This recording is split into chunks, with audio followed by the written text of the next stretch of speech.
오늘 주신 하나님 말씀 에베소서 6장 5절부터 9절까지 말씀입니다. 기록된 하나님 말씀 제가 받들을 씁니다. 종들아 두려워하고 떨며 성실한 마음으로 육체의 상전에게 순종하기를 그리스도께 하듯 하라. 눈가림만 하여 사람을 기쁘게 하는 자처럼 하지 말고 그리스도의 종들처럼 마음으로 하나님의 뜻을 행하고 기쁜 마음으로 섬기기를 주께 하듯 하고 사람들에게 하듯 하지 말라. 이는 각 사람이 무슨 선을 행하든지 종이나 자유인이나 주께로부터 받은 그대로 받은 줄을 알미라. 상전들아 너희도 그들에게 이와 같이 하고 위협을 그치라. 이는 그들과 너희의 상전이 하늘에 계시고 그에게는 사람을 외모로 취하는 일이 없는 줄 너희가 알미라. 아멘. 어제까지 1박 2일 인카운터 수양회를 진행하느라 제 목이 많이 잠겨서 의도하지 않은 홀리 보이스가 되었는데, 긍휼히 여기는 마음 가지면 더 은혜를 받겠고 불편하지 않으셨으면 좋겠습니다. 이상국 시인의 기러기 가족이라는 시가 있습니다. 아버지, 송지호에 좀 쉬었다가요. 시베리아는 멀다. 아버지, 우리는 왜 이렇게 날아야 해요? 그런 소리 말아라. 저 밑에는 날개도 없는 것들이 많단다. 기러기 가족이 시베리아까지 가는 길 멀고 긴 여정인데 어린 아들은 눈 아래 송지호 호수가 있는 것을 보면서 쉬어가자고 보챕니다. 그러나 아버지가 갈 길이 멀다고 거절하자 아들이 투덜대면서 묻습니다. 아버지, 우리는 왜 이렇게 날아야 해요? 아버지는 단호하게 말합니다. 그런 소리 말아라. 저 밑에는 날개도 없는 것들이 많단다. 날개 없는 것들을 비하하는 의미는 아니란 생각이 듭니다. 날개를 가졌기에 날개짓하며 날아가는 그것이 새들의 본분이라고 하는 것을 얘기하고 있고, 그렇게 날개를 주신 하나님, 그 새들이 날개짓하면서 생명을 보존하고 창조 질서를 이어간다고 하는 그런 의미가 담겨 있다 싶습니다. 그렇습니다. 우리는 은혜의 날갯짓으로 살아가는 사람들입니다. 그것이 성령의 생명의 역사입니다. 그래서 우리에게 필요한 것은 무엇입니까? 생명을 공급받는, 은혜를 충만하게 하는 성령 충만입니다. 에베소서는 성령 충만이라고 하는 주제가 전체적으로 흘러가고 있는데 1장에서 3장까지는 성령 충만한 예배가 이런 것이고, 성령 충만한 예배를 드리는 이들은 교회를 이렇게 세워야 한다 하는 것을 1장에서 3장까지 말씀하고 있습니다. 그리고 4장부터 6장까지는 성령 충만한 그리스도인들이 예배의 삶을 예배자로서 이렇게 살아가야 된다 말씀하고 있습니다. 성령 충만하게 될 때 그 예배는 시와 찬미와 신령한 노래들로 서로 화답하는 예배가 됩니다. 성령 충만한 삶을 살아가게 되면 그것이 범사의 그리스도 안에서 감사하는 것이고, 그리스도를 경외함으로 피차 복종하는 삶이 됩니다. 그것으로 남편과 아내, 또 부모와 자녀, 종과 상전의 모든 지구상의 85억 모든 인구들은 이 세 가지 관계 속에 살고 있습니다. 부부의 관계, 부모와 자녀의 관계, 그리고 종과 상전, 고용주와 고용인으로서의 그 고용자로서의 관계, 그것이 전 세계 85억 모든 사람들이 세상 살면서 그렇게 얽히고 설켜 살아가는 관계의 핵심입니다. 오늘 말씀은 사회 제도에 대해서 하시는 말씀 아닙니다. 사회 제도로서 본다면 성경 말씀을 제대로 잘못 이해할 수도 있겠고 제대로 받아들이기도 어렵게 됩니다. 사회 제도 물론 중요합니다. 정치인들은 정치의 영역에서, 법조인들은 법조의 영역에서 나름대로 법을 세우고 그 법을 집행하고 그것을 통해서 더 살만한 사회, 나라를 만들어 가고자 하는 그런 목적으로 이제 법을 만들고 집행합니다. 그런데 또 때때로 우리가 보게 되는 것, 그 첫 마음은 온데간데 없어지고 당약을 위한 그런 모습으로 편파적인 그런 쪽으로 치우치는 것을 보게 되면 그런 정치인들 또 부패에 연루되어지는 그런 모습들을 보게 되면 많이 마음이 불편하게 됩니다. 그렇다고 해서 그분들이 시작부터 모든 과정에서 무조건 잘못했다, 그렇게 정죄하는 것도 굉장히 조심해야 될 부분입니다. 예를 들어서 교도소를 세웁니다. 교도소, 옛날에 형무소가 아니었습니다. 형무소는 죄진 사람들에 대해서 그 죄값을 치르게 하는 것이 목적이었다면 교도소, 바로잡을 교, 이끌 도입니다.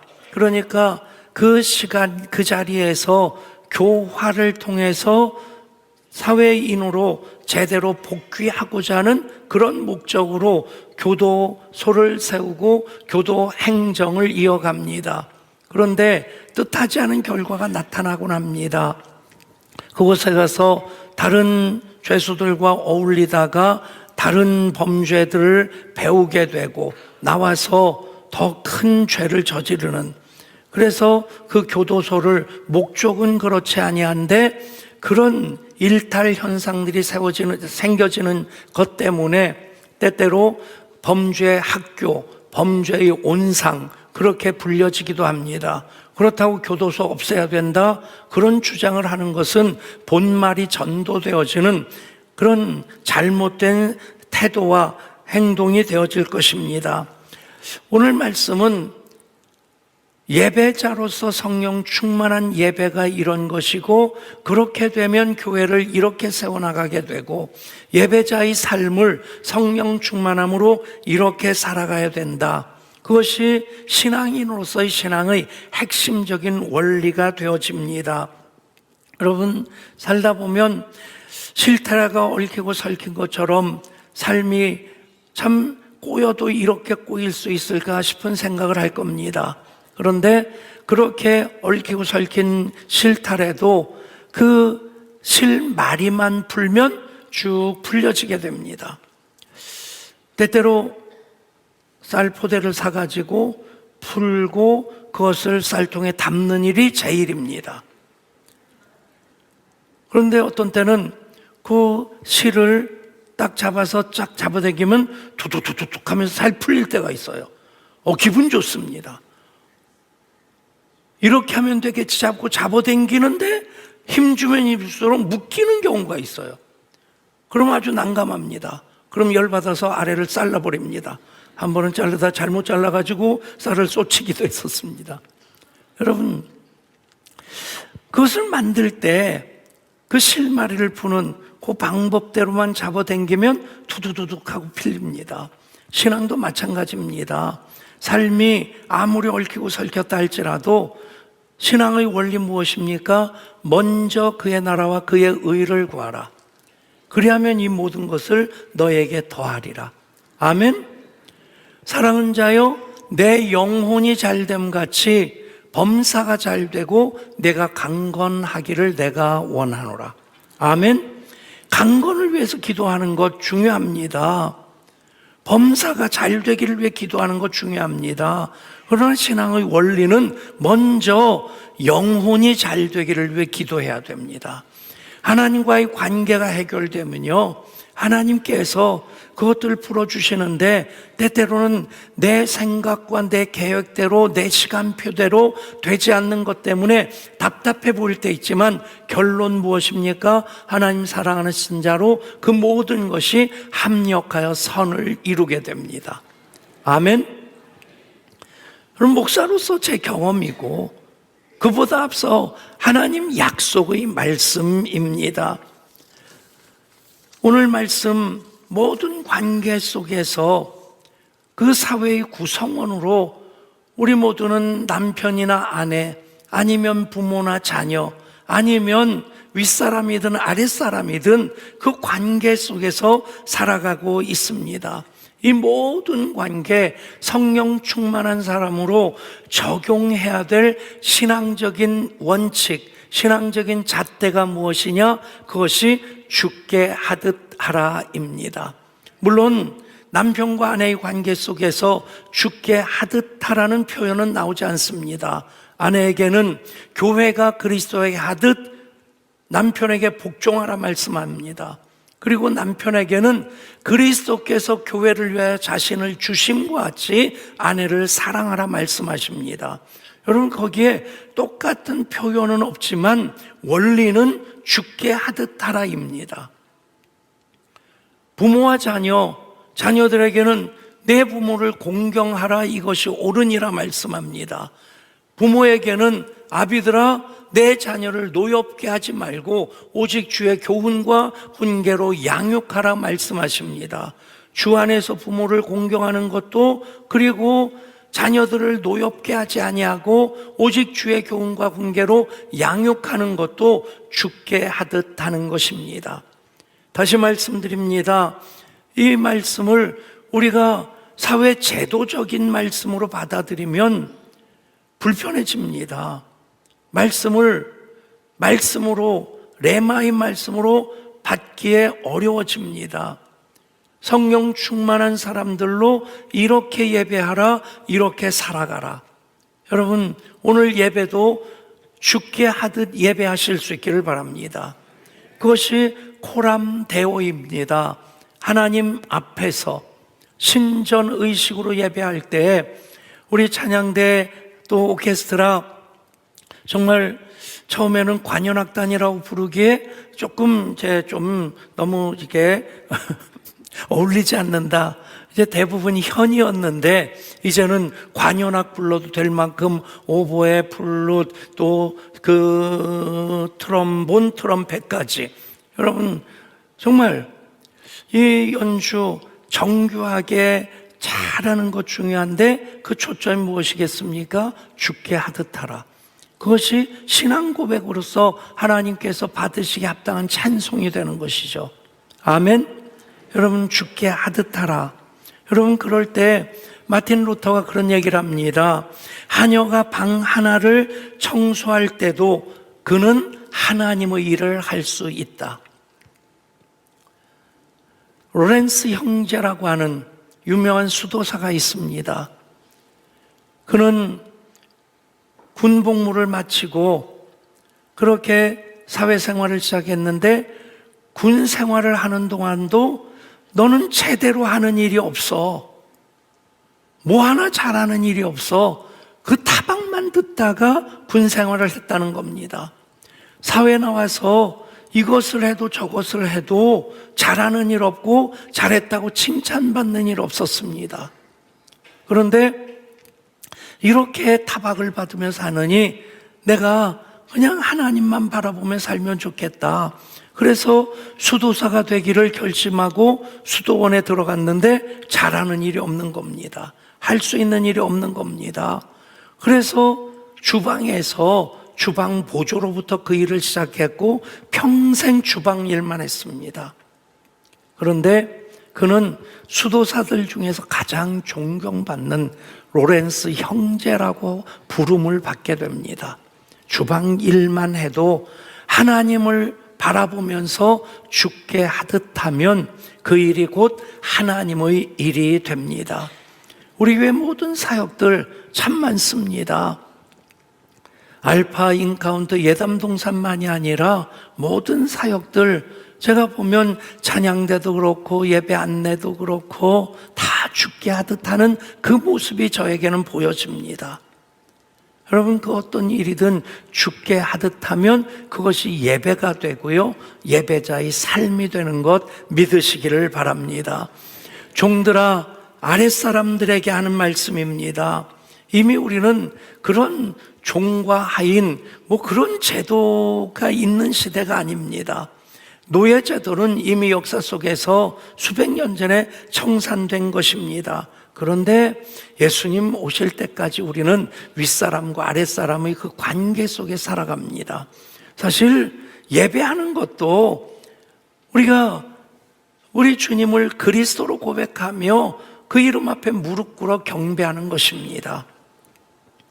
신앙 원리로서 이 말씀을 받아들일 때 우리는 어떻게 예배하고 어떻게 예배자의 삶을 살아가야 될 것인가, 그 답을 찾게 될 것입니다. 먼저 5절에서 이렇게 말씀합니다. 종들아 두려워하고 떨며 성실한 마음으로 육체의 상전에게 순종하기를 그리스도께 하듯 하여. 두려워하고 떨며 성실한 마음으로 하는 것, 존경의 마음입니다. 여러분, 그냥 맡겨진 일이기 때문에 먹고 살기 위해서 목구멍이 포도청이라서 그렇게 하는 일이 아니라 그 모든 일을 할 때 그 윗사람을 존경하는 마음으로 그 일을 하라는 얘기입니다. 그 일을 할 때 두려워하고 떠는 마음으로 그렇게 조심스럽게 할 뿐만 아니라 또 성실한 마음으로 하라. 이 성실한 마음이라는 그 단어가 영어 성경에 보면 신시어라고 되어 있고, 그리고 그 신시어라는 그 단어가 라틴어 시네 케라라는 말에서 나온 말입니다. 시네 케라라는 말은 밀랍을 바르지 않았다, 그 왁스를 바르지 않았다는 그런 뜻입니다. 그 말이 나오게 된 배경은 도공들이 도자기를 만들다가 자칫 실수를 해서 옮기다가 한 귀퉁이 깨어질 때에 밀랍을 바르고 그것을 붙여서 이제 감쪽같이 눈속임하는 그런 경우가 왕왕 있었다고 합니다. 그런데 정말 그렇게 흠도 티도 없이 만들어진 밀랍을, 왁스를 바르지 않은 그런 그 작품이다라고 하는 것으로 제 도자기 밑에나 아니면 아랫부분에 시네케라라는 말을 썼다라고 합니다. 여러분, 성실이라고 하는 것은 눈속임하지 않는 것입니다. 그것을 더 적극적으로 6절에서 이렇게 말씀합니다. 눈가림만 하여 사람을 기쁘게 하는 자처럼 하지 말고 그리스도의 종들처럼 마음으로 하나님의 뜻을 행하여.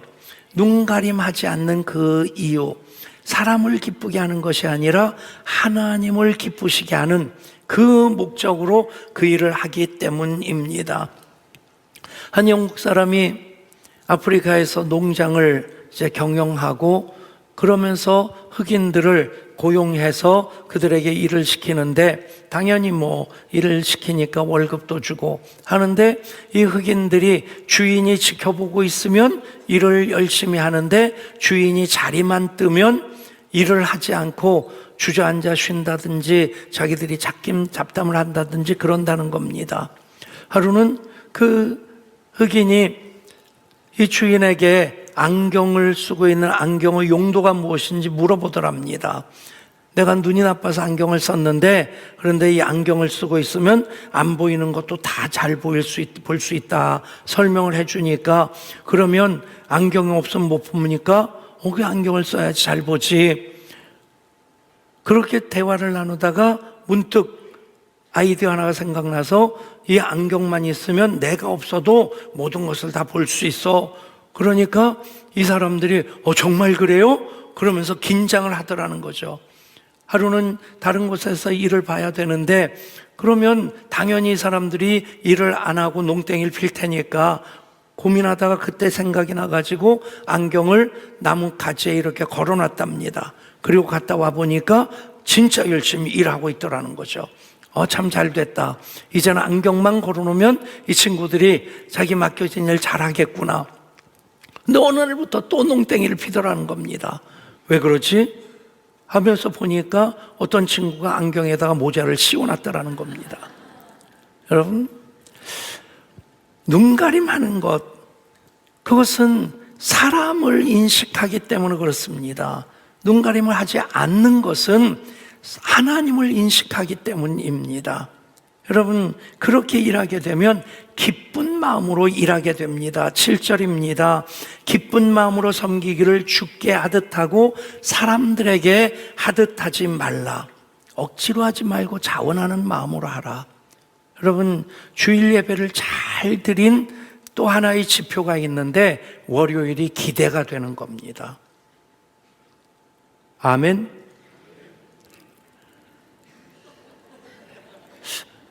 제 생각하고 여러분 생각이 참 많이 다를 것 같아요. 그도 그럴 수 있는 것이 월요일 날 저는 쉬는 날입니다.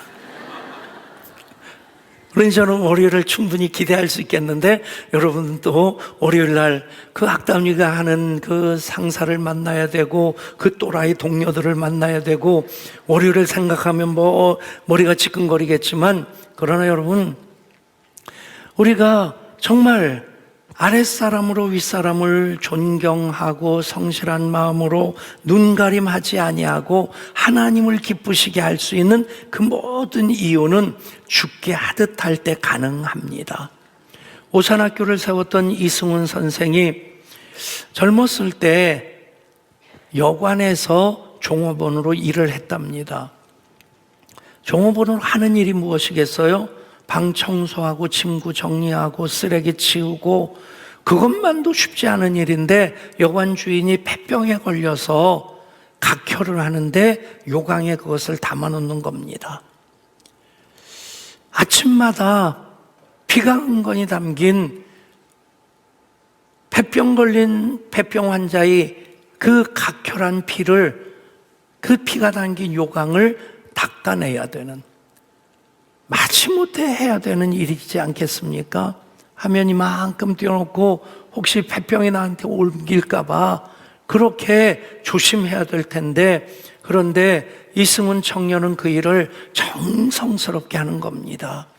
주인이 그것을 보고 감동을 받았습니다. 폐병 때문에 오래 못 산 그 주인이 세상을 떠나면서 그 여관을 자식들에게 유산으로 남겨주지 아니하고 이 이승훈 청년에게 요강 하나 잘 닦은 그것으로 인정받고 그 여관을 유산으로 이어받은 것입니다. 이승훈 선생이 오산학교를 세우고 졸업식 때마다 졸업생들에게 훈시를 할 때 꼭 이야기를 했다는 겁니다. 여러분, 사회 나가서 요강 하나만이라도 제대로 닦으면 하나님 귀한 쓰임을 받게 될 것입니다. 여러분, 죽게 하듯 하라. 이것이 아랫사람들에게 그리스도에게 하듯 하라, 죽게 하듯 하라. 윗사람에게는 상전들아에는 죽게 하듯 하라는 그 표현이 나오질 않습니다. 상전들아, 너희도 그들에게 이와 같이 하고 위협을 그치라. 이는 그들과 너희의 상전이 하늘에 계시고 그에게는 사람을 외모로 취하는 일이 없는 줄 너희가 알미라. 여러분, 죽게 하듯 하라라는 표현이 없다고 해서 그러면 상전들은 그냥 나 자유 얻었네, 너 자유 얻었네, 그래도 되는 것입니까? 아닙니다. 이와 같이 하고, 존경하고 성실한 마음으로 하고 눈가림하지 말고 기쁜 마음으로 하라. 죽게 하듯 하라. 이 말씀이 그대로 다 담겨져 있는 것입니다. 이와 같이 하고, 그리고 해야 될 건 무엇입니까? 위협을 그치라. 옛날 성경에는 공갈을 그치라 그렇게 돼 있어요. 여러분, 요즘 말로 얘기하면 갑질하지 말라는 겁니다. 윗사람 힘이 있다고, 높은 지위에 있다고 함부로 하기 쉽습니다. 요즘 보면 그것 때문에 그냥 한순간에 나락으로 떨어지는 정치인, 연예인들 종종 보게 됩니다. 여러분, 위협을 그치라. 교회도 마찬가지입니다. 제가 교회 역사 쭉 살펴보면 교회가 힘자랑하다 망한 적이 많이 있습니다. 십자군도 힘자랑하다 망한 거고요. 식민 제국주의도 기독교 국가들이 힘자랑하다 망한 거고요. 한국교회도 천만교인이라고 힘자랑하다가 갈 길을 잃은 겁니다. 여러분, 위협을 그치라. 하나님께서 힘을 주셨다면, 권세를 주셨다면, 은사를 주시고 그리고 돈을 주셨다면 그것은 섬기기 위해서 주신 것이지 내 목에 힘주고 어깨에 힘주라고 주신 것 아닙니다. 이와 같이 하고 위협을 그치라. 그 이유는 무엇입니까? 하늘에 너희 상전이 계시니라. 여러분, 하나님 앞에서 누가 크고 작다? 여러분, 이거 흔히 하는 말로 도토리 키재기입니다. 제 키는 정상입니다. 군대 현역으로 갔다 왔고, 그리고 군대에서 4.2인치 박격포 포열이 78kg인데 그거 메고 연병장 도느라고 더 쪼그라드는 것 같아요. 지금까지 키 작아서 덕 본 것은 딱 한 번인 것 같아요. 논산훈련소 가가지고 봉체조 할 때 앞뒤 사이에 껴가지고 저는 그냥 흉내만 내면 됩니다. 그때 희죽 웃었다가는 또 조교한테 불려나가서 또 기합을 받을 테니까 그냥 힘 드는 건 전혀 없어요. 그러나 힘껏 하는 것처럼. 여러분, 그러다가 제가 동두천에 오기 전에 갈보리교회 부목사로 있을 때 대한생명 노래 선교단 성경 공부를 인도를 했었고, 거기 그것 때문에 대한생명 그 신우회를 만드는 모임이 생겼는데 설교를 해달라고 부탁을 받아서 2년 동안 거기서 하다가 동두천으로 와서 또 1년 동안 그쪽 가기도 했었습니다. 그 예배 장소가 63빌딩 23층이었어요. 어느 날은 조금 일찍 가가지고 여유가 있어서 밖에 구경을 하고 있었는데 23층 위에서 이러고 아래를 보니까 그 올림픽대로로 다니는 차들이 성약강 많았고요. 사람들이 걸어가는 거 보이는데 정말이지 누가 키가 큰지 작은지 전혀 구분이 안 되더라고요. 위에서 보니까 팔다리만 움직이는 게 문어 움직이는 것 같아요. 그게 참 재밌었어요.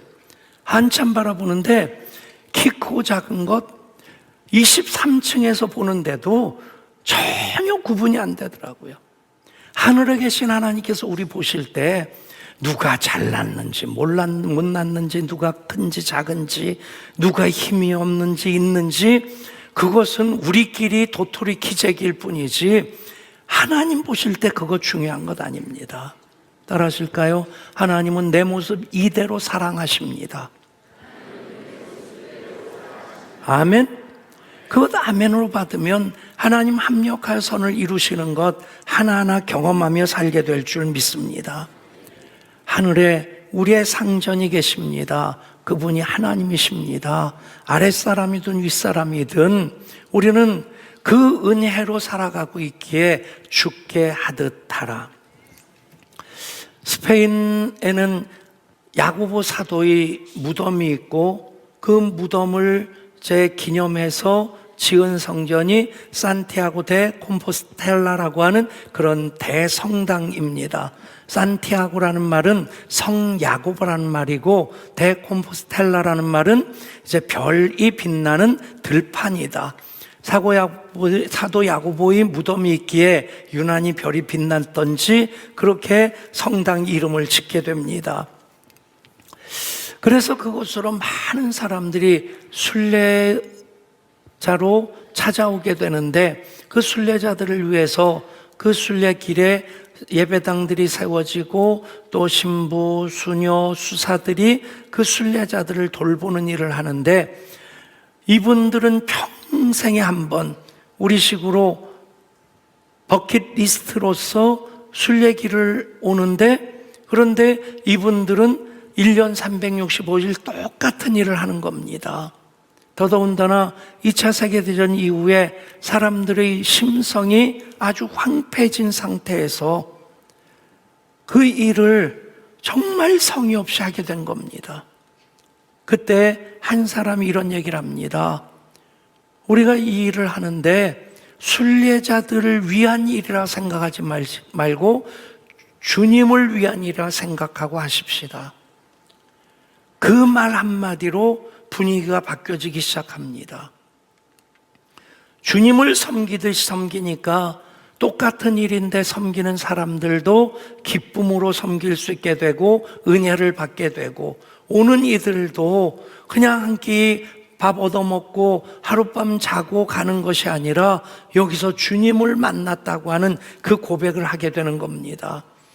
그런 것으로 인해서 프로그램이 만들어진 것이 지금 우리 교회가 중심이 되어서 하는 예담동산입니다.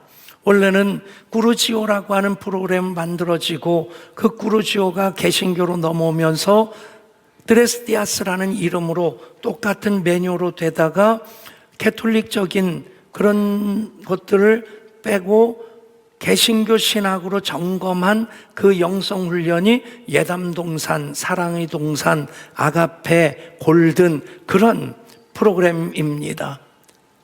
딱 한 가지 고백만 있게 될 때, 죽게 하고자 할 때 모든 것이 다 변화가 되어집니다. 오늘까지 국립극장에서 공생원이라고 하는 음악극이 공연되어집니다. 그 공연 예고를 보면서 참 가보고 싶다 했는데 인카운터 수양회랑 또 오늘 주일까지 딱 겹쳐서 다시 재공연이 되면 그때는 꼭 가봐야지 하는 생각을 가지고 있습니다.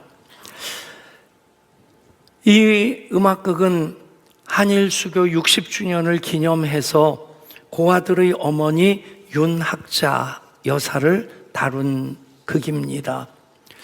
8살 때 총독부 관리였던 아버지를 따라서 목포에 온 다우치 치즈코가 그곳에 살다가 거지 대장으로 불려지던 윤치호 전도사를 만나게 됩니다.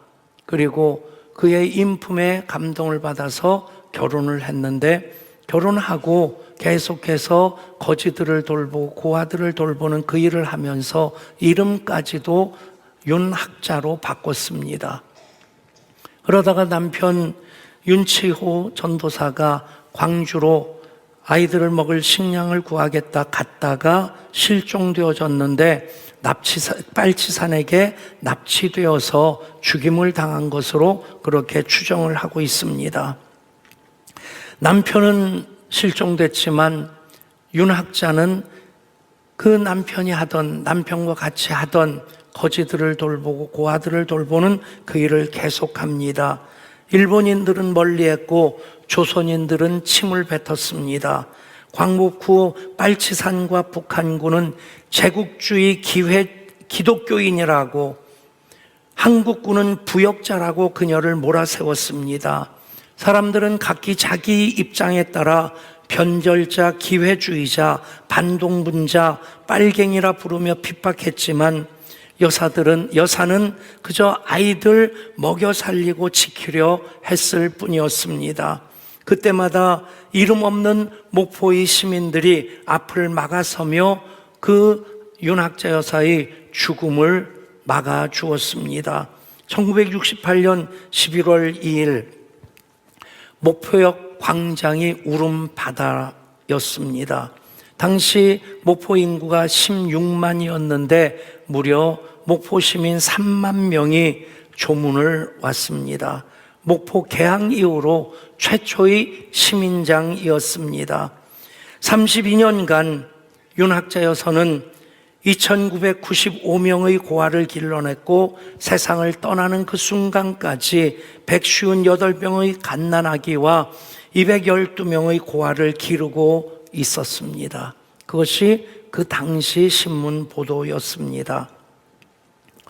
죽게 하듯 하라 그 고백으로 살아간 한 사람의 일생입니다. 어느 건축회사에 불평을 일삼는 그러나 아주 유능한 건축가가 있었습니다.